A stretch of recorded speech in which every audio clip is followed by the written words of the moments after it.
योगी सरकार के 4 साल पूरे होने पर दैनिक भास्कर के सबसे बड़े सर्वे में कई चौंकाने वाले नतीजे सामने आए हैं।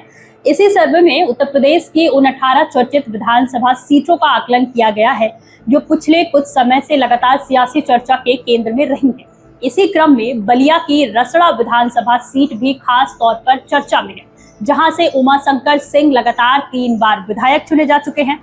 सर्वे के मुताबिक इस सीट पर लोगों की पहली पसंद के तौर पर बहुजन समाज पार्टी सामने आई है, जो ये संकेत देता है कि यहाँ उनकी पकड़ अभी भी मजबूत बनी हुई है। इस सर्वे में पहली पसंद तय करने का आधार भी स्पष्ट रखा गया है, जो मैं आपको बताती हूँ। जिस विधानसभा सीट पर जिस पार्टी को सबसे ज्यादा लोगों का समर्थन मिला है, उसी पार्टी को उस सीट की पहली पसंद माना गया है।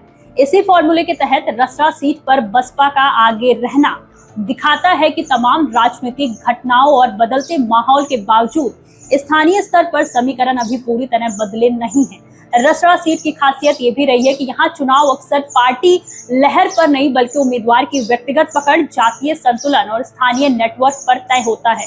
यही वजह है कि 2012, 2017, 2022 तीनों चुनाव में उमाशंकर सिंह लगातार जीत दर्ज करते रहे हैं। खासतौर पर 2022 का चुनाव इसलिए महत्वपूर्ण माना जाता है क्योंकि उस समय पूरे प्रदेश में बसपा का प्रदर्शन बेहद कमजोर रहा था, लेकिन रसड़ा सीट पार्टी के खाते में गई थी। ऐसे में अब सर्वे में भी बसपा का पहली पसंद बने रहना इस सीट की अलग राजनीतिक पहचान को और मजबूत करता है।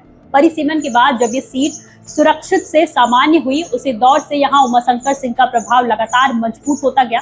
बसपा सुप्रीमो मायावती से उनके करीबी संबंध भी अक्सर राजनीतिक चर्चा का विषय रहते हैं और यही कारण है कि संगठन के भीतर भी उन्हें एक प्रभावशाली चेहरे के तौर पर देखा जाता है। रसड़ा के सामाजिक समीकरण भी इस सर्वे के संकेतों को समझने में अहम भूमिका निभाते हैं। इस सीट पर राजभर, यादव, ब्राह्मण, भूमिहार, दलित और मुस्लिम मतदाताओं की संतुलित मौजूदगी चुनाव को त्रिकोणीय और दिलचस्प बनाती है। परंपरागत रूप से दलित वोट बसपा के साथ जुड़े रहे हैं, जबकि स्थानीय स्तर पर व्यक्तिगत प्रभाव के कारण अन्य वर्ग में भी समर्थन मिलने की चर्चा रहती है। इसी बीच फरवरी 2026 में आयकर विभाग की छापेमारी और उनकी खराब स्वास्थ्य स्थिति जैसी घटनाओं के बावजूद सर्वे में बसपा का पहली पसंद बने रहना राजनीतिक तौर पर और ज्यादा महत्वपूर्ण माना जा रहा है। आमतौर पर ऐसी परिस्थितियां चुनावी समीकरण बदल देती हैं, लेकिन रसड़ा सीट पर सामने आया ये रुझान संकेत देता है कि यहाँ अभी भी स्थानीय प्रभाव निर्णायक भूमिका निभा रहा है। ऐसे में 2027 के विधानसभा चुनाव से पहले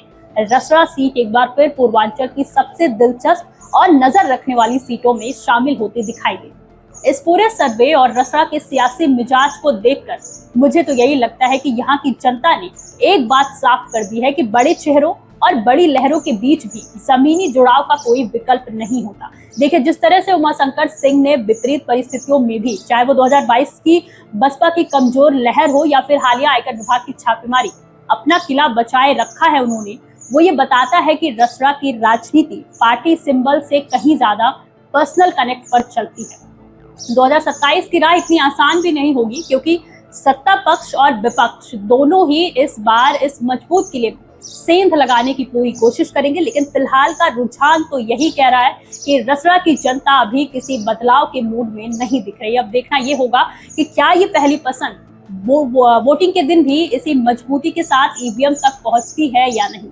अब आपकी इस खबर पर क्या राय है? आपको क्या लगता है कि उमाशंकर सिंह का जादू रसड़ा में चलेगा या फिर नहीं चलेगा? हमें कमेंट करके जरूर बताइए और देखते रहिए अनानी की वीडियो की। नमस्कार।